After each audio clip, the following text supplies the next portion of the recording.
Triple H WWE के वो legend हैं जिन्हें the game cerebral Assassin's king of Kings कहा जाता है और डब्ल्यूडब्ल्यूई में उन्होंने 29 साल पूरे कर लिए हैं। और इस वीडियो में मैं आपको बताऊंगा द गेम के 10 ऐसे ग्रेटेस्ट मोमेंट्स जिसकी वजह से वे बने the greatest wrestler of all time. जानने के लिए वीडियो को शुरू से लेकर अंत तक जरूर देखिएगा। नंबर 10 पे आता है triple H winning the intercontinental title for the first time. ये बात तब की है जब कर्टन कॉल इंसिडेंट हुआ था और उस इंसिडेंट में Shawn Michaels, Kevin Nash, Scott Hall, Hunter involve थे और उसकी वजह से प्रोफेशनल रेसलिंग एक्सपोज हुई थी और केफेब हो गया था। कर्टन कॉल इंसिडेंट पर मेरे चैनल पर वीडियो अवेलेबल है, आप उसे देख सकते हैं, जिसकी वजह से ट्रिपल एच को पूरा पनिशमेंट झेलना पड़ा था और महीनों तक हारने के बाद फाइनली उन्होंने मार्क मैरो को हराया और अपने डब्ल्यूडब्ल्यूई करियर का पहला टाइटल उन्होंने जीता था, इंटरकॉन्टिनेंटल टाइटल, और ये ट्रिपल एच का पहला मेजर ब्रेक थ्रू था। नंबर 9 पे आता है किंग ऑफ द रिंग 1997। दोस्तों, कर्टन कॉल इंसिडेंट से पहले ट्रिपल एच 1996 का किंग ऑफ द रिंग जीतने के लिए बुक थे और कर्टन कॉल होने के बाद 96 का टूर्नामेंट जीता था स्टीव ऑस्टिन ने, लेकिन इसके एक साल बाद हंटर ने किंग ऑफ द रिंग जीता फाइनल्स में मैनकाइंड को हराकर, और ये भी ट्रिपल एच के बेस्ट मोमेंट्स में कंसीडर किया जा सकता है।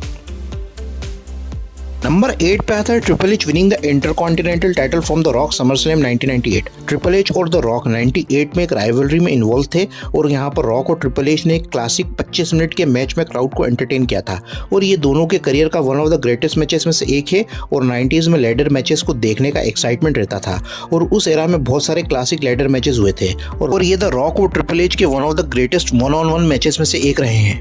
नंबर 7 पे आता है winning the WWF title for the first time. 1999 का वो साल जहां रॉक और स्टीव ऑस्टिन बेबी फेस के रूप में थे और यहां एक ऐसा हील चाहिए था जो दोनों को कड़ी टक्कर दे सके। ट्रिपल एच ने रेसलमेनिया 14 में एक्स-पाक को धोखा दिया था और कॉर्पोरेशन को ज्वाइन कर लिया था और यहां ट्रिपल एच अपने आप को द गेम बुलाने लगे थे और समर स्लैम में ट्रिपल थ्रेट मैच हुआ था जहां मिक फोली ने WWF टाइटल जीता था और मैच खत्म होने के बाद ट्रिपल एच ने ऑस्टिन को चेयर शॉट मारे थे जिसकी वजह से ऑस्टिन बुरी तरह से इंजर्ड हो गए थे और अगले मंडे नाइट रॉ को ट्रिपल एच ने मैनकाइंड को हराकर अपने करियर का फर्स्ट WWF टाइटल जीता।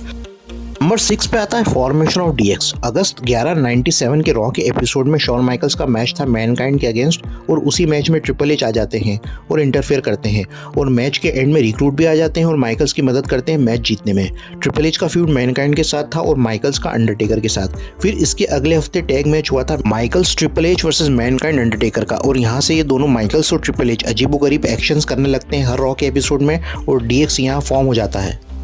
और इसके बाद शॉन माइकल्स और ट्रिपल एच का फ्यूड हुआ था हार्ट फाउंडेशन के साथ और अक्टूबर 6 रॉ के एपिसोड में ब्रेट हार्ट ने हंटर और माइकल्स को कहा था नथिंग मोर देन अ डीजनरेट और यहीं से ही माइकल्स और ट्रिपल एच ने अपने ग्रुप को नाम दिया डी जनरेशन एक्स।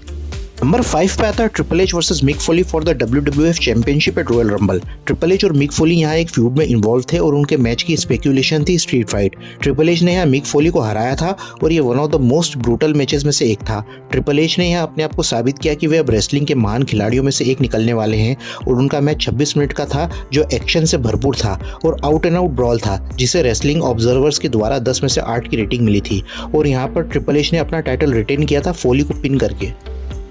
नंबर 4 पे आता है ट्रिपल एच रिटर्न इन 2002। ट्रिपल एच 2001 में क्वाड इंजरी से सफर कर रहे थे और स्टीव ऑस्टिन के साथ मिलकर उन्होंने 2-मैन पावर ट्रिप फॉर्म किया था और उस पर भी हमारे चैनल पर वीडियो अवेलेबल है, आप देख सकते हैं। और रॉ के एपिसोड में क्रिस जेरिको और बेनवा के साथ मैच में ट्रिपल एच इंजर्ड हो गए थे और उसके बाद उन्हें रिहैब जाना पड़ा था और ट्रिपल एच 8 महीने की एब्सेंस के बाद जनवरी 7 को रॉ के एपिसोड में रिटर्न हुए थे और क्राउड से उन्हें ट्रिमेंडस रिएक्शन मिला था और ये one of the greatest raw moments में से एक है और ट्रिपल एच के भी ग्रेटेस्ट मोमेंट्स में से एक रहा है। नंबर 3 पे आता है triple H winning royal rumble 2002। अपने रिटर्न के बाद ट्रिपल एच फेस हो गए थे और उन्होंने रॉयल रंबल में एंटर किया था नंबर 22 पर और लास्ट में उन्होंने एलिमिनेट किया था कर्ट एंगल को और अपना पहला रंबल उन्होंने जीता था और चैलेंज किया था उस टाइम के अनडिस्प्यूटेड चैंपियन क्रिस जेरिको को और रेसलमेनिया 18 में उन्होंने क्रिस जेरिको को डिफीट किया और अनडिस्प्यूटेड चैंपियनशिप उन्होंने अपने नाम करी थी। नंबर 2 पे आता है triple H versus Randy Orton versus Umaga at No Mercy. 2007 के नो मर्सी पेपर में ट्रिपल एच ने फेस किया था रैंडी ऑर्टन को चैलेंज करके और वे ऑर्टन को हरा देते हैं और WWE चैंपियनशिप ऑर्टन से जीत जाते हैं और वे फिर फेस करते हैं उमागा को और उन्होंने उमागा को भी डिफीट किया स्ट्रीट फाइट में और फिर से उनका ऑर्टन के साथ इनकाउंटर होता है लास्ट मैन स्टैंडिंग मैच में जहाँ वे लास्ट मिनट पर हार जाते हैं और ऑर्टन फिर से चैंपियन बन जाते हैं और ये ट्रिपल एच के करियर के one of the greatest matches में से एक थे और ट्रिपल एच को सेरेब्रल असैसिन्स ऐसे नहीं कहा जाता है। और नंबर 1 पे आता है triple H winning the 2016 royal rumble. 2016 का वो समय जब ट्रिपल एच रिंग में कम्पीट कम कर रहे थे और यहाँ पर रोमन रेंस नंबर 1 स्पॉट पर आए थे। और जब ट्रिपल एच की एंट्री हुई थी नंबर 30 पर तो क्राउड झूम उठा था और ट्रिपल एच रिंग में एंटर करते हैं और उनकी एंट्री को देखकर गूज़बम्स आ गए थे। और क्या ऑरा और पर्सनालिटी इस शख्स की जिसने Ultimate Warrior, Undertaker, Shawn Michael, Steve Austin, Rock, Batista, Randy Orton को फेस किया है। क्या लेगेसी है इस व्यक्ति की, मानना पड़ेगा। और ये ट्रिपल एच का 9th रंबल था। ट्रिपल एच ने रंबल में 9 मिनट तक वे रहे थे और यहाँ पर उन्होंने डीन एम्ब्रोस को एलिमिनेट किया और ये उनका दूसरा रंबल विन था और साथ में उन्होंने वर्ल्ड हेवीवेट चैंपियनशिप को अपने नाम किया था। तो दोस्तों ये मेरे टॉप 10 मोमेंट्स थे ट्रिपल एच के करियर के और उन्होंने अपने करियर में ना जाने और कितने ग्रेटेस्ट मोमेंट्स को अकम्प्लिश किया है जो बनाता है उन्हें एक all time great wrestler WWE का। तो दोस्तों मिलते हैं नेक्स्ट वीडियो में wrestling story and facts channel में, तब तक स्टे अपडेटेड रहिएगा।